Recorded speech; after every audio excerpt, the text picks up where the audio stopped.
What's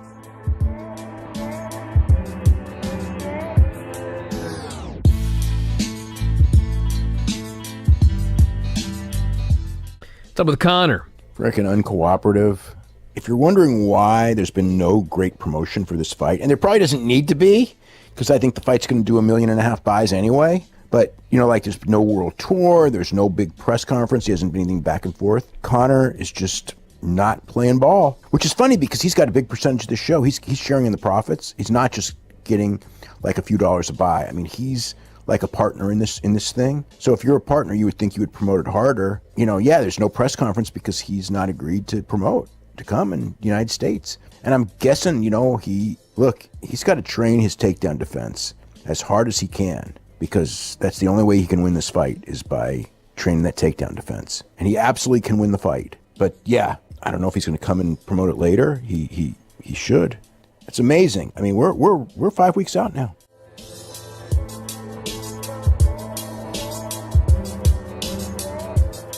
First things first, man, we want to get a medical update. When was the last time you visited a doctor, and what did he say? I was out in Vegas a couple weeks after that last fight, and the good thing is all the concussion experts and stuff, they said that I'm clear. I'm clear free from all of that. We saw some doctors about my health with my potassium levels and stuff was great, so we can cut out that weight cut thing that people are saying. The great thing is that we don't really have an answer, but at the end of the day, they're clearing us to fight. That big things that everybody was worried about, it's not that. So I'm excited. It's time to get back to work, get back in where I belong in the octagon, and can't wait to get back to what I love. What are we getting from Max Holloway next? We see what happens, As everybody saw, I found out the same way that everybody found out about some fight in Toronto. I found out from the internet. I was like, what? Some media guy texted me. He's like, hey, congrats on the fight, champ. When you want to talk about it, let me know. I was like, what fight? I didn't even text him back. I went on the internet and I saw the news going crazy. So I guess the UFC is doing the right thing. They know that they don't need to tell me about no fights. They just send over the contracts and your boy's ready. I would like to fight sooner because, I was telling DC before, I don't know what's going on before the end of the year card. DC got some big fights coming up, so I wanted to be on the same that same timeline as him.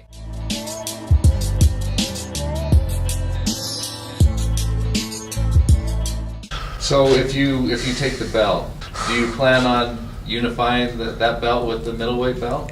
I've said I want to go to middleweight, but I see a lot of guys now that they're chasing that money fight, the winning titles, and then they're calling the higher or the lower category, or they're calling that super fight. When I take that belt, I want to defend the belt, and then I want to go up to middleweight. But that doesn't mean I want to go up to middleweight and challenge the champion. I would like to, earn my stripes in that division too. I feel like there's a lot of good guys in that division. There's one guy I would like to fight, Yoel Romero. I'm glad he's gone up. He's a fucking beast. But I'd like to. I believe in life, no matter what you do, you have to earn your stripes. If I did go to middleweight in the UFC again, offer me my title, I'm not going to say no. But I'm saying I'd love to earn my stripes. I'd love to fight the top 5, the top 10. So for me, going up to middleweight, I'm not focusing on the belt because, as I say, I know I'm the best. I know I will win that belt as well.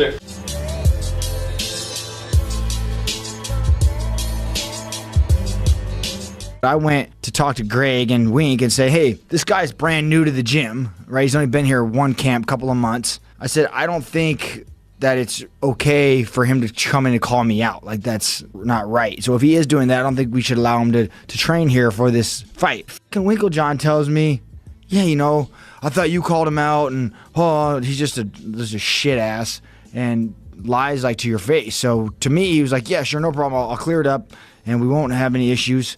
The next day he calls me on the phone and says, you know what? I thought about it. We don't have Perry, then I don't get paid, and I need to get paid for this fight, and because you just pay Greg, I don't make any money through the gym, so we're just going to go with him. And then basically tells me I'm no longer welcome in the gym. And he is. He said the team had a meeting. Bullshit, the team didn't have a meeting. I talked to everybody. There was no meeting. There's no... So I stuck by Greg, even when the gym started going down. When Winklejohn merged over, all the big pros left. It turned into like a puppy mill. It wasn't... Back when Greg had it and it was its own school... You couldn't turn up to a pro class. Like some guy couldn't just come here and knock on your door. Next thing you know, he has shin pads on and he's sparring. There's literally at the new gym, bums come in off the street, I swear to God, and will fight these, and will come in and put stuff on and fight. That's a true story. Random bums off the street. That would never happen back in the day. So with Greg, his name is on that building. It's JacksonWink, right?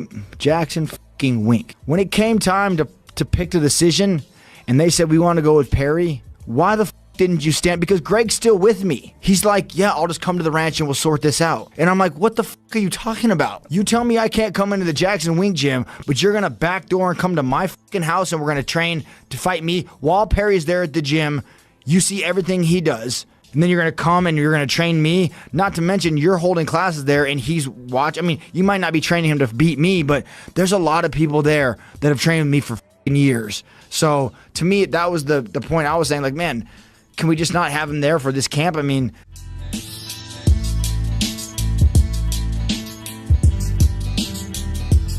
what do you think about this Ferguson Pettis co-main event coming up here in a couple weeks? It's a good fight. Or I mean, that's why I'm training so hard right now, and that's why I'm still staying in shape. That's a good one. You know, I walked in. Pettis came to Vegas with the intention that we was going to. Last I heard, it was me and Pettis. Mm-hmm. You know, he had that in his mind. He wanted that fight. I think the fans really wanted that fight.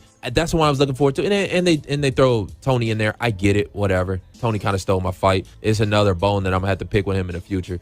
We gonna have some things that we got to settle. Yeah, I also feel like they put that in there in case something happens with Khabib. This man, well, Tony himself, he rushed his own recovery just to try and shut my spotlight down. Like he knew.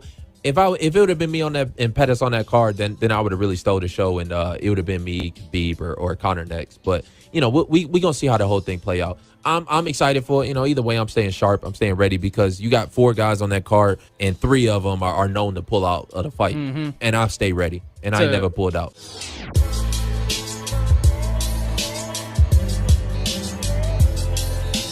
Now that the show is done, though, you have to start thinking about your fight. Yeah. Perfect world. When does it happen? Perfect world, I'd be fighting at Madison Square Garden. You know, I know I had asked for that opportunity to be able to fight Madison Square Garden, but it doesn't look like it's going to happen. Rob keeps saying that maybe early next year. What's your prediction, Kelvin? You know what? Rob has a lot of heart out, man, and he goes there and he puts on good shows. I just don't see anything special coming out of Rob. There's nothing that he will bring to the table that will be surprising. So he doesn't have any special talent, in my opinion, but he is a hard worker, and he is a grinder, and he has a lot of heart. So I expect a tough fight.